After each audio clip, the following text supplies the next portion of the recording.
Tonight, walking from your car to your front door in the dark, you'll probably walk a little faster than you need to.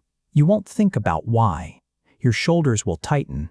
Your eyes will flick toward the shadows past the porch light. There's nothing there. There hasn't been anything there in years. But for most of the time your species has existed, that same tightening, that same flick of the eyes, was not irrational at all. It was the only thing standing between you and a set of teeth. For nearly 3 million years, the ancestors who came before you shared almost every square mile of their world with animals built specifically to kill and eat something exactly their size.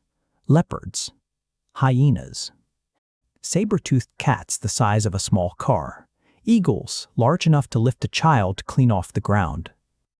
And here is the part that should stop you. The fossil record suggests your earliest ancestors were, more often than not, on the losing end of that arrangement. In the early 1980s, a South African researcher named C.K. Coe Brain spent years digging through the Swartkrans cave system, sorting which bones belonged to predators and which belonged to prey. What he found overturned decades of assumptions. Puncture marks on an early hominin skull lined up almost perfectly with the spacing of a leopard's lower canines. These weren't hunters who had dragged home a kill, they were the kill. It isn't an isolated case either. Decades earlier, in 1924, a fossil skull known as the Town Child was pulled out of a limestone quarry in South Africa. For most of a century, nobody could explain the strange punctures near its eye sockets. Then researchers Lee Berger and Ron Clark matched those punctures to the talons of a large eagle, the same pattern seen on modern monkey skulls dropped from a raptor's nest, a child, carried off by a bird. This is the ancestor standing at the base of your family tree. Here's the part that doesn't add up. If your earliest ancestors were this exposed, this frequently eaten, you would expect them to be paranoid, hyper-alert, terrified of every rustle in the grass. They weren't, not yet. Compare an early hominin skeleton to a modern chimpanzee's, and something strange shows up. These creatures had just come down out of the trees onto open, exposed grassland, the kind of terrain where nothing hides you, carrying a nervous system barely changed from tree-dwelling ancestors who had spent millions of years worrying about falling branches, not stalking cats. The trees had never taught them what a savanna could hide. This is where a name worth knowing enters the story. Primatologist Lynn Isbell has spent years building a case that sounds almost too simple to be true. Much of the primate visual system, including the one behind your own eyes right now, was shaped by the pressure of spotting snakes before they struck. Generation after generation, the primates who noticed a coiled shape half a second sooner lived. The ones who didn't, fear, in other words, isn't something you learned in childhood. It's something that was built, one narrow escape at a time, over millions of years, directly into the wiring you were born with. That single theory helps explain something that should feel a little unsettling. Ask most people to spot a snake hidden in a photograph of tall grass, and they'll find it faster than they can find a flower, a mushroom, or almost anything else planted in the same image. Nobody trained that reflex into you. It came pre-installed, passed down from ancestors who never got a second chance to learn it the slow way. And once hominins were exposed on open ground, evolution had only one real lever left to pull: behavior. Being caught alone meant being eaten. Being caught in a group with dozens of eyes scanning the horizon in every direction meant a predator had to get past all of them at once. Group living wasn't a cultural choice. It was survival math. Researchers Donna Hart and Robert Sussman spent years cataloging exactly this pattern, tracing predation marks on hominin fossils across Africa. Their conclusion was blunt. Fear of predators didn't just influence early human society. It built it.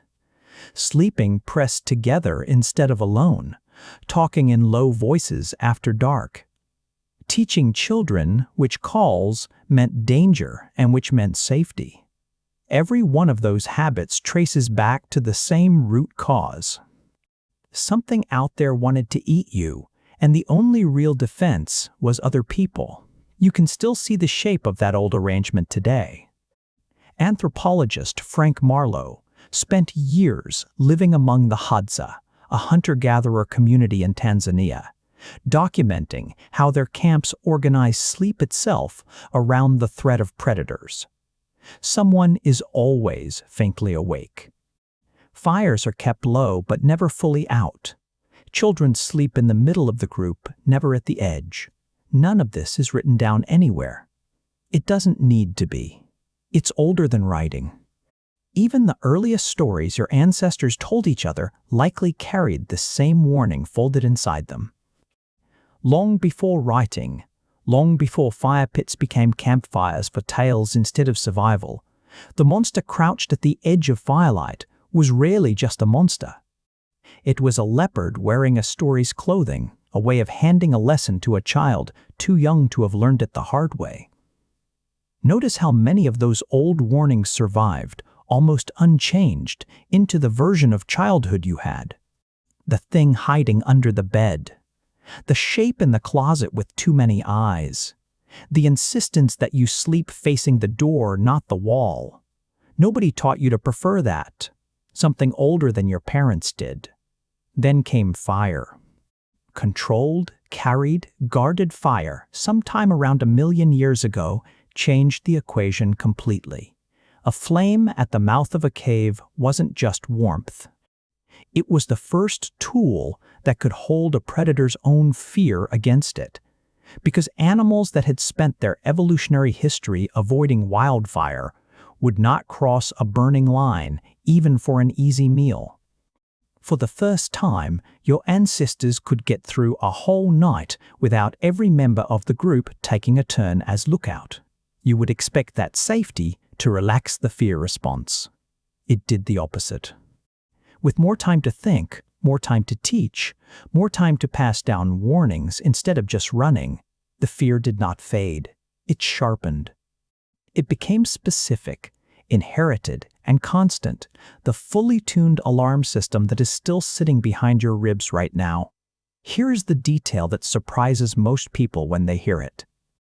Psychologists Arnie Oman and Susan Minecka ran a series of experiments showing that fear is not spread evenly across everything dangerous in your life. It is distributed according to what was dangerous 100,000 years ago. Show someone images of snakes or spiders paired with a mild shock, and the fear sticks almost instantly, and it is stubborn to unlearn. Show the same people images of something statistically far more likely to kill them today, like a car or an electrical socket, and the fear barely forms at all. Your brain is not rating threats by how likely they are to hurt you now. It is still running a scoring system tuned to a world of claws and fangs, not traffic and wiring. That old scoring system is the same one your ancestors spent 1 million years sharpening around the fire. Which raises the real problem. That alarm system, built and rebuilt across a few million years of leopards, hyenas, and saber-toothed cats, still lives inside you almost unchanged. But the predators are gone. You will likely go your entire life without a single encounter with an animal that sees you as food. And yet the system built specifically for that threat still fires every single day. Neuroscientist Robert Sapolsky spent years studying stress hormones in zebras, and the comparison he draws is the key to this whole story. A zebra's stress response spikes the instant the lion appears, and it drops back to zero the moment the danger passes, whether that means outrunning the lion or not. Either way, the stress resolves. Your ancestors' fear worked the same way. Sharp, sudden, resolved by morning one way or another. Yours does not resolve. It cannot, because there is no lion to outrun and no morning that ends the threat. So the alarm system built for a single burst of danger now sits in a low, constant hum, waiting for a predator that isn't coming. That hum has a cost.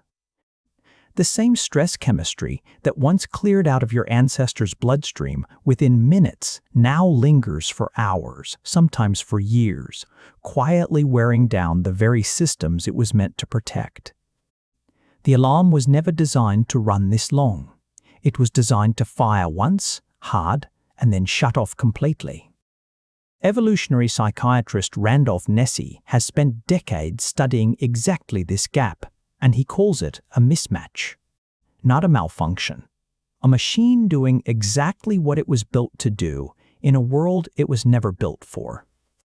That machine does not know the difference between a leopard at the cave mouth and a message that hasn't been answered, a job that might disappear, a headline read once and replayed all night.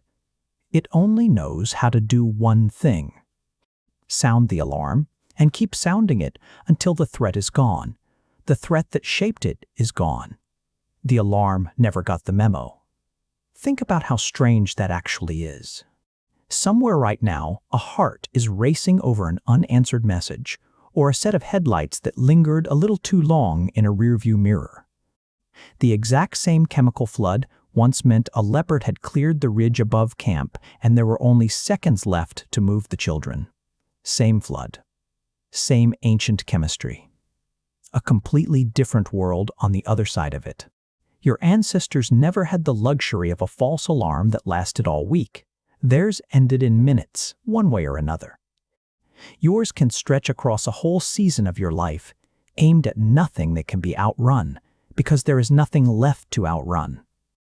So the fearless creature that first stepped onto the open savanna, the one so unprepared for exposed ground that eagles could lift its children and leopards could drag it into a cave without a fight, is not the ancestor living inside you now.